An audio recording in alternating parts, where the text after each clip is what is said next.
Hi there, and thanks for joining us. The Defense Department and Fox Radio teamed up Monday for a media day of remembrance of 9/11.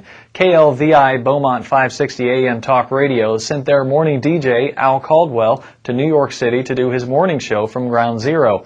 Caldwell then hopped a train for the Pentagon, where he interviewed the Secretary of the Air Force. I understand that even Donald Rumsfeld that day was busily helping pull people out of the rubble here. It was a magnificent moment, and I think it showed the entirety of the dedication of all of the people who worked here from highest to lowest, that we're here much not for ourselves but really for the nation, and when the time comes, everybody pulls together. KLVI was one of several radio stations across the country to participate in the event.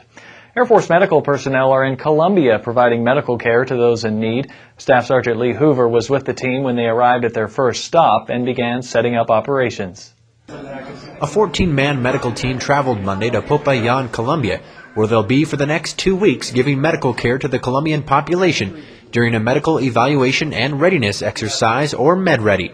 Plan today is we're at the Colombian military base, Army base. We're going through our stock of supplies and instruments that we had transported down here. We're just going to go through that stuff, get an inventory, separate it out into little unit doses so we have all the stuff we need for the 10 days of our mission down here. The team will operate out of 4 locations over the next 2 weeks.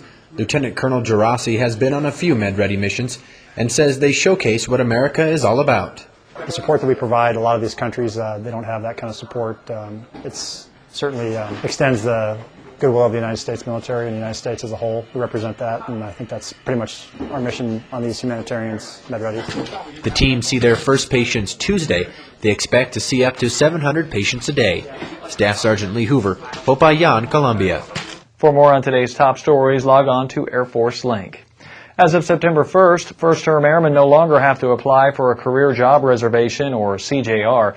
They're now automatically considered. However, if you're in a career field that's overmanned, you'll have a certain amount of time to make an important decision.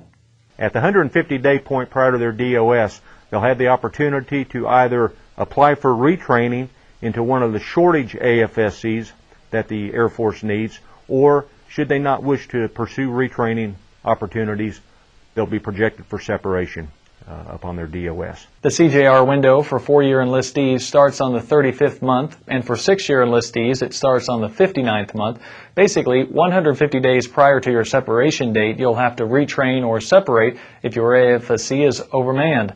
Otherwise, your job is automatically reserved. To check and see if your career field is overmanned or if you'll have to retrain, log on to the virtual MPF. Well, hundreds of airmen stationed at Spangdahlem Air Base in Germany were reunited with their friends and family over the weekend. Senior Airman Christy Byers takes us to the homecoming. 252 airmen flew in from Al Udeid, Qatar, where they were packed onto buses and rushed through an in-processing line before being reunited with their friends and families. On the wing commander's count of 3, the barrier was broken and they were together once again.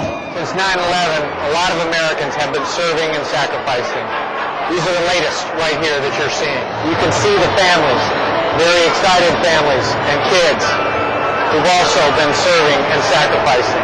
It's taken everybody to get us where we are today, and we're going to continue serving and sacrificing until we get the job done.